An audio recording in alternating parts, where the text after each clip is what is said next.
ICU સંબંધોનું intensive care unit. લેખક doctor Nimit Oza. અધ્યાય 1. એક સેલ્ફી લેવી છે તારી સાથે. મેડિકલ કોલેજના દ્વિતીય વર્ષની ફાઇનલ એક્ઝામ હતી. પરીક્ષાનો સમય સવારે 10 વાગ્યાનો હતો. 9:30 થઈ ચૂક્યા હતા. ઘરેથી નીકળવામાં પૂજાને ઓલરેડી થોડું મોડું થઈ ગયેલું. છેલ્લી ઘડીએ થોડું વધારે વાંચી લેવાની લાલચમાં પૂજાને સમયનો ખ્યાલ જ ન રહ્યો. પૂજાએ પોતાનું સ્કૂટી મેડિકલ કોલેજ તરફ પૂરપાટ ઝડપે મારી મૂક્યું. ઘરેથી થોડા અંતરે જ અચાનક પૂજાનું સ્કૂટી બંધ પડી ગયું. પૂજાએ સ્કૂટીને સાઈડમાં લીધું અને પછી સ્કૂટીને સ્ટાર્ટ કરવાના અથાગ પ્રયત્નો કર્યા, પરંતુ સ્કૂટી શરૂ જ ન થયું.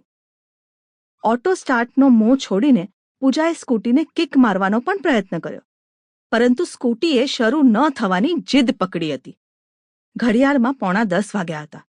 પૂજાના ચહેરા પર પરસેવાની સાથે સાથે પરીક્ષા ખંડ સુધી પહોંચવાની ચિંતા પણ હતી. પૂજાએ સ્કૂટીને નજીકના એક ફૂટપાથ પાસે રાખી દીધું. પૂજાએ આસપાસ નજર કરી, પરંતુ કોઈ રિક્ષા પણ દેખાણી નહીં. પૂજાએ પોતાના મોબાઈલમાંથી ઘરે ફોન લગાડ્યો. મમ્મી, જલ્દી પપ્પાને આપ, મારું સ્કૂટી બગડી ગયું છે. અહીંયા એક પણ રિક્ષા દેખાતી નથી અને મારે પરીક્ષા આપવા તાત્કાલિક મેડિકલ કોલેજ પહોંચવું પડે તેમ છે. પપ્પાને કહે કે જલ્દી ગાડી કાઢે અને મને મૂકી જાય. બેટા, પપ્પા તો નાવા ગયા છે. ઊભી રહે, હું તેમને તાત્કાલિક મોકલું છું, મમ્મીએ જવાબ આપ્યો. ઓ નો, પપ્પા તૈયાર થઈને આવશે ત્યાં સુધીમાં બીજી 10-15 મિનિટ તો પાક્કી. રહેવા દે, ચલ હું જ કંઈક કરું છું. પૂજાએ ફોન કટ કરી નાખ્યો. મેડિકલ કોલેજ તરફ જતા રસ્તા પર પૂજાએ ચાલવાનું શરૂ કર્યું. ફક્ત એક ખાલી રિક્ષા મોકલવા માટે પૂજા મનોમન ઈશ્વરને પ્રાર્થના કરી રહી હતી. ત્યાં જ પાછળથી એક પૂરપાટ ઝડપથી આવતી બાઇકે અચાનક બ્રેક મારી. પૂજાએ પાછળ વળીને જોયું તો એ સુગ્નેશ હતો. સુગ્નેશ પણ મેડિકલ કોલેજમાં પૂજાની સાથે જ ભણતો હતો. તે પણ પરીક્ષા આપવા જઈ રહેલો. હાય પૂજા, ચાલ બેસી જા પાછળ. સુગ્નેશ દેખાવમાં એવરેજ હતો. એટલો બધો હેન્ડસમ પણ નહોતો. તે કોલેજમાં હંમેશા લો પ્રોફાઇલ રહેતો. તે બાકીના વિદ્યાર્થીઓ સાથે બહુ ઓછી વાત કરતો.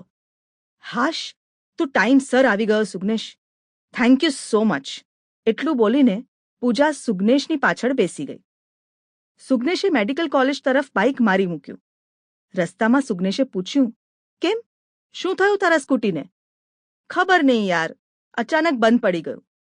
બહુ ટ્રાય કરી પણ શરૂ જ ન થયું. સુગ્નેશે હસતા હસતા પૂછ્યું, પેટ્રોલ તો છે ને? કમ ઓન યાર, એટલી તો ખબર પડે છે મને.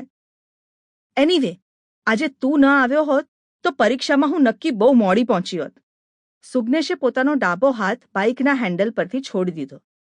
પોતાનો ડાબો હાથ પોતાની છાતી તરફ લઈ જઈ પોતાનું માથું થોડું નમાવીને બોલ્યો, મેડમ, આ ડ્રાઈવર તમારા માટે ગમે ત્યારે હાજર છે.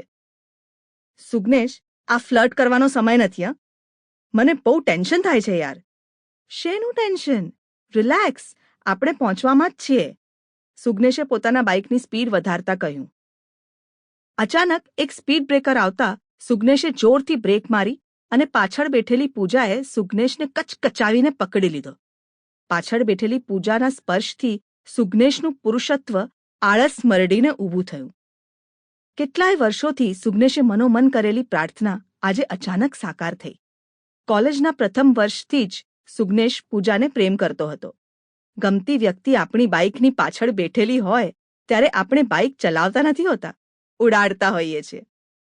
સુગ્નેશે જેવી બ્રેક મારી એટલે તરત જ તેને પકડીને પૂજાએ કહ્યું, મોડું થાય છે એનું એડવાન્ટેજ લે છે કે શું?